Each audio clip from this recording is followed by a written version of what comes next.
Oh my God, what a scary voice. Perhaps this tiger was welcoming us because today we are going to do a tiger in the zoo. Hello, my lovely students. A very hearty welcome to this mind-blowing platform, Physics Wallah. And today we are going to do a tiger in the zoo. Yes, in this poem, we are going to talk about a tiger in the zoo and how is he different from a tiger in the jungle. Yes, there is a lot of difference between a tiger in the zoo and a tiger in the jungle. Their mannerisms, their moods, their situation, their circumstances, everything is very different. Now, let's talk about this. In this chapter, we are going to have an overview, line by line explanation, and then we are going to talk about the summary of the poem. Now, A Tiger in the Zoo is a poem written by George Leslie Norris, who was a prize-winning Welsh poet and a short story writer. Yes, he was a short story writer. The poem contrasts a tiger in the zoo with the tiger in its natural habitat. In this poem, we are going to talk about the difference between both these tigers, how their mannerisms change, how are they different, how they behave differently in both the surroundings. The poem moves from the zoo to jungle and back again to the zoo. The poet explains what his life could be if he had been a free animal. Yes, the poet is trying to compare him with a free animal. The poet has tried to explain about the condition of animals that are caged by human beings for their own fun. Yes, the animals that are caged by human beings for their own fun. You know, the human beings are put behind bars too. Human beings are also put behind bars. They are put behind the prison because they have committed a mistake. But the animals and birds, they do not commit any mistake. It's not their mistake. They are put behind bars just for their own fun. Human beings, they love to watch animals, they love to watch birds, they want to keep them as their pets. That is why they put them behind the bars. But just try to understand what is the condition of a person who lives behind the bars and with none of their mistake. They haven't done any mistake. It's their only mistake is that they behave differently than human beings, and human beings want to see that how do they live, how they behave. To study their nature, they are kept behind the bars. Now, let's study the plight of the tiger. Now, what does he do? He stalks in his vivid stripes the few steps of his cage on pads of velvet quiet in his quiet rage. Yes, he stalks in his vivid stripes. Stalks means he follows in his vivid stripes. Vivid stripes is used. Vivid means bright. Yes, he follows in his vivid stripes. Stripes, the stripes that are on his body, the few steps of his cage. Now he is following the few steps of his cage. The cage is not very large and he is just moving like this and that, to and fro. He is moving on pads of velvet quiet. On pads here, pads means his feet. His feet of velvet quiet. If you have ever held a cat or a dog in your, you can see that in your hands, you can see that when we pick up their feet, they are of velvet. They feel like velvet because obviously they don't wear shoes. So their paws are very soft. Now, that is why it is being compared with velvet. In his quiet rage. Quiet means silently. He is showing his rage. Now, what does rage means? Rage means anger. His anger. He is showing his anger, his anguish in, a silent mode. He's silently showing his anger because he's not saying anything. He's just following the steps of his cage. Now, okay, let's talk about the rhyming scheme first. How do we come to know of the rhyming scheme? Now, let me show you. For knowing the rhyming scheme, first of all, we underline the last word of the paragraph. The last word of the line. Now, stripes, we'll give A to this one. Okay? A. Now, stripes and cage rhyme? No, they are not rhyming. So, we'll put here B. We'll denote it by B. Now, stripes and quiet. Stripes and quiet, are they rhyming? No. C, we'll denote it by C. Now, cage and rage are rhyming, that is why we'll denote it by B. So, the rhyming scheme of this paragraph is A, B, C, B. Okay, this is the rhyming scheme. Now, next, the poetic devices. Personification. Yes, the personification is used in this one. The poet refers to the tiger as he, not it. What is personification? Personification is when we consider an animal or an object with a person. As the name suggests, person. Yes. Now, tiger is being referred to as a person.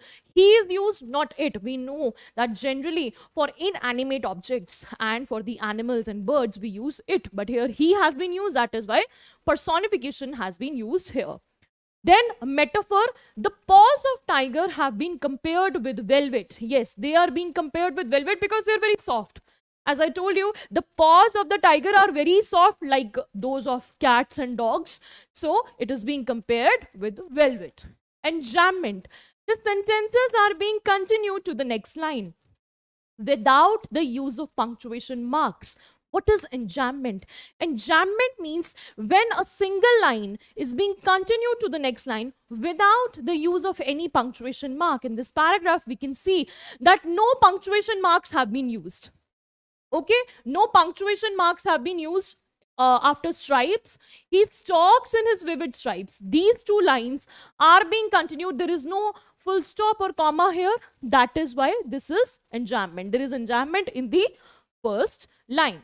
Now, imagery. The poet has given detailed visual description about the tiger. And what is imagery? Imagery is when we create a visual image in our mind with the use of our five senses. That is called imagery. Here, when the poet is talking about the animal, he is saying he stalks in his vivid stripes. We can create an image in our mind that the tiger has bright stripes. He is walking in his bright stripes. So here an image is being created in our mind. That is why imagery has been used. Assonance. There is a prominent sound of the vowel I. Yes. What is assonance? Assonance means the repetition of the vowel sound. When the vowel sound is being repeated. Here, he stalks in his vivid stripes. Now, it has a prominent sound of I. That is why here assonance is there. Then, in his quiet rage. I is being repeated in this line. That is why it has assonance. Okay. So, did you understand this thing? The poetic devices are clear to you? I hope it is clear. Now, next, consonants. There is the prominent sound of the consonant S. Now, in this line, S is being repeated several times. S is being repeated several times. Oxymoron. Oxymoron is also there. The poet has used two words which are opposite in meaning. Yes, quiet and rage is being used. Now, some children may ask that it is written that he is walking in his quiet rage. What does it mean? It means that he is showing his anger. He is showing his anger, but he is showing it how? Quietly. He's not saying anything to anyone. He's not growling. Neither he's roaring. He's not snarling. He's not making any voice. He is showing his anger quietly. Cynic dosh. Here the poet has used the phrase vivid stripes for the whole body of the tiger. Now what is cynic dosh? Cynic dosh is a poetic device in which a single word, in which a word is used to denote the whole. I've already told you this thing, but I'm going to explain it to you with the help of an example. The English won the match. The English won the match. So, only English won the match. No, here England won the match. The whole England won the match, okay?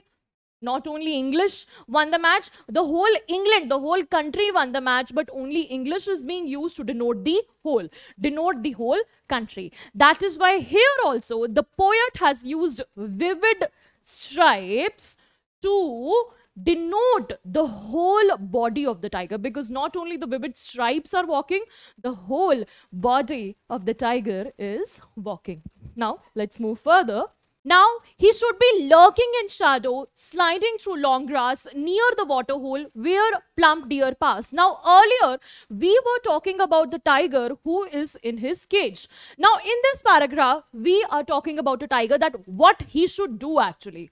What is his work? When he is in his natural habitat? What he should do? He should be lurking in shadow. Yes, he should be lurking in shadow means he should be hiding. Basically, hiding in shadow, sliding through long grass. He should slide through the long grass. Yes, the long grass which is there in the jungles. He should be hiding there, waiting for a prey to come. Near the water hole. He should be near the water hole where plump deer pass. Plump means fat. Where fat deer pass. Yes, this is his work actually. This is what tiger usually does. He should be lurking in shadow. He should be hiding in shadow, waiting for his prey to come near the water hole where plump deer pass, so that he can catch the deer and devour it. Okay? Now, enjambment, poetic devices, enjambment, the sentences are being continued to the next line without any use of punctuation marks. As I've already told you, this is enjambment. Sliding through long grass near the water hole. This line is being continued without the use of punctuation mark. That is why it is enjambment. Alliteration. It is the repetition of a letter at the start of closely placed words. Plump pass. Plump pass. Now, P is being repeated. Okay, plump pass. There is a repetition of the letter P. Alliteration. I'll also explain you the difference between alliteration and consonants, because in both these poetic devices, the consonant is being repeated.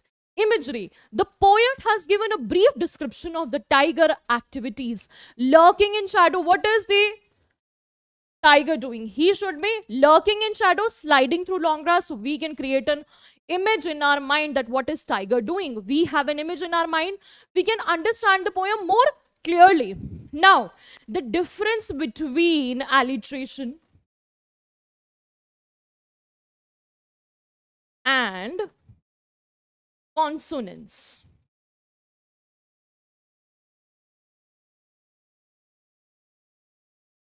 Now, what is alliteration? Alliteration is the repetition of consonant sound. It is also the repetition of consonant sound. Now, this is basically similarity. Similarity between these two. Now, let's talk about their difference. What is the difference between both of them? The difference between them is that in alliteration, it should be in the start. In the start. And this can be anywhere in the sentence. The consonant can be anywhere in the sentence. Now, example. We'll also learn it through an example. Here, plump pass. Plump pass and green grass. Plump pass and green grass. P is being repeated. P is being repeated, but it is in the starting of the words. It is not in the middle of the words. Now, but in the case of consonants, what happens? In the case of consonants, we can say plump, peel, papaya, tapping, Plump peel papaya tapping. Plump peeled papaya tapping here. We can see it is here, it is here, it is also in between. It is not necessarily in the starting, it is also in between. So this kind of line can be used. We can see alliteration here, but we see that here P is coming in between. Yes, P is coming in between. This is the example of consonants. We can take one more example. Now, the other example, Mike likes his new bike. Mike likes his new bike. Now we can say K and K and K is being repeated, but it is not in the starting of the words. It is anywhere in the between. So consonants and alliteration, I hope you understand, both means the repetition of the consonant sounds, but in the case of alliteration, it should always be in the starting of the words, but here it can be anywhere, it can be placed anywhere in the sentence. Now, let's come back to another stanza. He should be snarling around houses at the jungle's edge, bearing his white fangs, his claws terrorizing the village. Again, we are talking about the instance what he should be doing. He should be in the jungle, and what he should be doing? He should be snarling around houses. What does snarling means? Snarling means making warning sounds. Making warning sounds. Yes, he should be giving warning sounds. And at the jungle's edge, at the jungle's edge, bearing his white fangs. Bearing his white fangs means uncovering. Bearing means uncovering his white fangs. Fangs means his sharp teeth.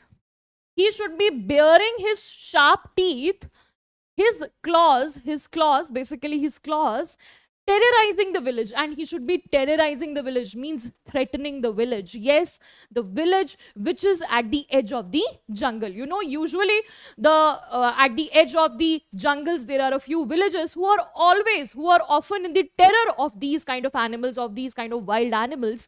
This he should be doing. He should be snarling around houses. He should be scaring people. He should be making warning sounds. He should be roaring. He should be snarling. And he should be actually scaring the villagers who are at the edge and bearing his white fangs. He should show his white, sharp teeth. People should be terrorized with him. And his claws, terrorizing the village, frightening the village. This is his duty. This is what he should be doing. Now, poetic devices, enjambment here. Again, enjambment has been used. He should be snarling around houses at the jungle's edge. There is no punctuation mark used. The lines are being continued. Okay. Onomatopoeia. Now, onomatopoeia here means sound words. What is onomatopoeia? It is the sound word. Sound words. When sound words are used in the poem, it is this poetic device. Now, snarling. The word snarling is being used, which means the aggressive sound made by the tiger. Okay. Third, assonance. There is a prominent sound of the word I. Yes, of the vowel I. Assonance, as I already told you, it is the prominence of vowels A, E, I, O, U. Now, bearing his white fangs, his claws. Now, I is prominent here. I is being repeated in this line. That is why it is assonance. There is a prominent sound of the vowel O in he should be snarling around houses. O is being repeated multiple times. Okay, multiple times. But as we can see, it is in between. Consonants, prominent sound of S, bearing his white fangs, his claws. Now, S is being repeated, but it is not in the starting. It is anywhere in the sentence. It can be anywhere in the sentence. That is what I told you earlier. So, this is consonants. Okay. Now, the fourth stanza, but he is locked in a concrete cell, his strength behind bars. stalking the length of his cage, ignoring visitors. As we told you that the poet is going to jump from zoo to the jungle and from the jungle to the zoo again. Now we are seeing what is the tiger actually doing. He is locked in a concrete cell. What do you mean by concrete? Concrete means which is made up of strong materials. The cage which is being made with strong materials so that he cannot break it. His strength is behind the bars. Yes, his strength is behind the bars. He cannot show his strength to anyone. Stalking the length of his cage. Again, he is stalking the length of his cage. He has no other work to do. He has no catching of prey to do. He's just stalking the length of his cage, ignoring visitors. He is ignoring visitors. Yes, he is ignoring visitors because he is not paying attention to the visitors. The visitors are coming to see him, but he doesn't care, because what he should be doing, he should be catching prey. He should be near the water hole. He should be terrorizing the village. He should be terrorizing people. But what is happening? The opposite is happening. He is just a material of laughter, of joy. You know, people are just making fun of him. Some of the people who come to visit him, they are making fun of him. They are sometimes they are even pelting stones on him. They are throwing food at him. This is what is actually happening at the zoo. So obviously he is not very happy there. He is in a grim mood, and he's always walking like this and that. Now, yes, the poetic devices, personification. Again, personification is being used. He is used instead of it for the tiger. Assonance, there is a prominent sound of the vowel E. Yes, E is being used in concrete cell. He is locked in a concrete cell. E is being repeated. There is a prominence of sound E here. Consonant, prominent sound of S. His strength behind bars. Yes, S is being repeated several times. So this is consonants. Alliteration, it is the repetition of a letter at the start of closely placed words behind bars. Behind bars, B is being repeated. Yes, B is being repeated, and it is in the starting of the word. That is why we have used alliteration. Now in the fifth stanza, he hears the last voice at night, the patrolling cars, and stares with his brilliant eyes at the brilliant stars. Now, what is he doing? Again, we are talking about his condition in the zoo. What is he doing at night?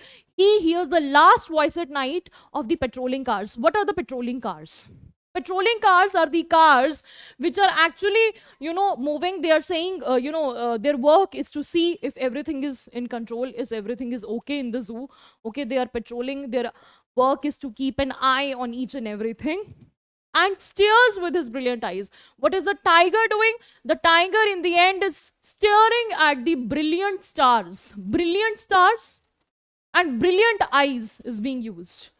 With his brilliant eyes here, brilliant eyes means bright eyes. With his bright eyes, he is staring at the bright stars. When you put light on the eyes of the animals, how do they shine?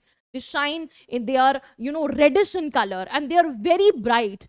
And the stars are also bright. So both the things are being compared. Both the things are actually shining in the same quantity. Okay, they are shining in the same, not quantity we cannot quantify it, but they are shining in the same quality. They are shining in the same quality. So his eyes are being compared with the stars. Now, he should be with his family. The last voices that he should be hearing is of his family, the snarls and the roars and the animals and the sounds of other animals, of all the people who live near the jungle. He should be hearing that. But instead, what is he hearing? He is hearing the voice of the patrolling cars. So we can actually understand his plight. He's not very happy there. He is frustrated. He's not looking at the visitors. He is also not paying attention to anyone. He's just looking at the stars. Now, enjambment, the third sentence is being continued to the next line without any use of punctuation mark. Yes, the lines are being continued. There is no punctuation mark in between them. That is why enjambment is being used. Then alliteration is used in He hears. Yes, H is being repeated. Assonance, there is a prominent sound of the vowel I with his brilliant. With his brilliant, I is prominent here. I is being repeated several times. So this is assonance and then repetition. The word brilliant has been repeated. Yes, brilliant eyes, brilliant stars. So this is your repetition. Okay, all these poetic devices. And now let's come to the summary of this beautiful poem. This beautiful poem brings out a contrast between the mood and environment of a tiger when he is in a zoo and when he is in a jungle. As I told you, that this is a beautiful contrast, a beautiful difference between a tiger when he is in the zoo and when he is in the jungle. His mood changes, his circumstances change, his shape changes, his body changes, everything changes. It explains the agony and helplessness of tiger caged in a zoo. The poet explains what his life could be if he had been a free animal. Now he is trying to explain the agony, the pain of a tiger who is locked in a concrete cell. He is explaining what his life could be if he was a free animal. If he would have been a free animal, he would be roaming freely, he would be catching prey, he would be doing everything which a normal tiger does, which actually a tiger should do. What is his duty? His duty is to catch the prey. His duty is to be actually, walk proudly in a jungle. But he is locked. He's kept in a cemented cell behind the bars by people for their own fun. He feels angry, frustrated, and helpless. Now, the most important thing is that he is being kept without any mistake of his. He's just kept for the entertainment of other people, and this is the most sad thing. This is the saddest part of the story, that he is being kept because people just want to be, entertained. People just want to be entertained. They want to look at, new things, at strange things. That is why they are keeping him. They do not have any other purpose. So that is why he is just entertaining the people, but he is feeling angry. He is not happy doing this. He is angry, he is frustrated, and he is helpless. This reminds him of his natural habitat. This reminds of his natural habitat when he is locked in the zoo. He is remembering all the good things which he used to do, all his playful acts that he used to do. His hiding and sliding in the long grass near the water hole. He used to hide, he used to slide near the water hole, and pouncing. He used to pounce upon the tiger. He used to attack the deer. The way he terrorized the villagers. He used to terrorize the villagers, displaying his sharp teeth and claws. He used to display his sharp teeth and his claws, and he really used to enjoy this, okay, because that is his character. The tiger is described as being powerless and agonized by the poet. Yes, he is powerless. He is powerless because his strength is behind the bars. He cannot show his strength to anyone. Okay. Now, he says that during night, also he is alone. He is alone at night. There is nobody to, play with him. There is nobody who can actually, support him or, be with him. Now, hearing the voice of the patrolling vehicles of police and looking at the stars, he has nothing else to do. He just hears the voice of patrolling cars. He cannot hear the beautiful voice of his own family members, of his friends. He's supposed to hear that voice. He's supposed to hear the snarls and the roar of his family members. But he's not able to hear that. He's just hearing the sound of the patrolling vehicles, and that is agonizing him even more. He's getting frustrated hearing that, and he is just looking at the shiny stars with his shiny eyes. So that is what he does, okay? Now, I would like to conclude by saying that it is really a crime to keep the animals locked inside a cell. There are a lot of organizations who are working for the animals, like the PETA and the Humane Society. They are working because they do not want the animals and birds to suffer so much just for the sake of other people's, entertainment. So now let's end the chapter with a very positive note that we should not do this. Okay, let's, promise ourselves that we should not laugh, we should not humiliate the animals who are caged inside the zoo. Instead, we should actually do something in for their favor. We should do something for them. We should raise our voice against such practices. Okay, bacha, take care. Bye bye.